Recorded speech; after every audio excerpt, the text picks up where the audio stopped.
বিশ্বাস করুন, আমি কখনো নারীকে কেবল মানবী রূপে দেখতে পারিনি। আমার চোখে চিরকাল তার আশ্চর্য আকাশ, প্রকৃতির শান্ত শক্তিমন্ত প্রাণ, প্রাজ্ঞ গতিময় এই গ্রহের সব গ্রহ মমতাময়ী তারা, অন্ধকারে উজ্জ্বলতম তারা, বীজকে বৃক্ষ করার শাস্ত্র জানা।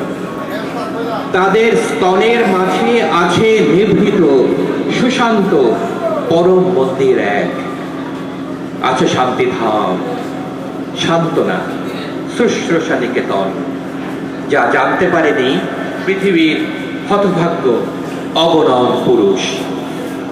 এবার দেশপ্রেম।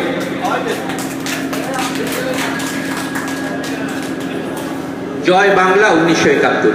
গত বছর যখন আমরা বলতেই পারছিলাম না জয় বাংলার কথা, তখন লেখা, গত ডিসেম্বরে, 1 বছর আগে, জয় বাংলা 1971।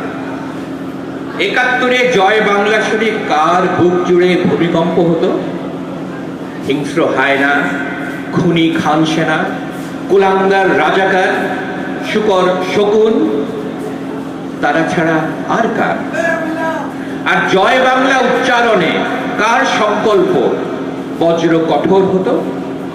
বাংলা মায়ের মায়ার কাড়া আঁচলে, ঘাসের কাশের সহস্র সবুজের, ফিঙ্গে টিয়া দোয়েল দলের, তরঙ্গ তলপাড় পদ্মা যমুনার, নতুন দিনের সুকান্ত নজরুলের, বিমর্ষ জোছনা উদ্ভ্রান্ত তারা, 7.5 কোটি মুক্তিযোদ্ধা।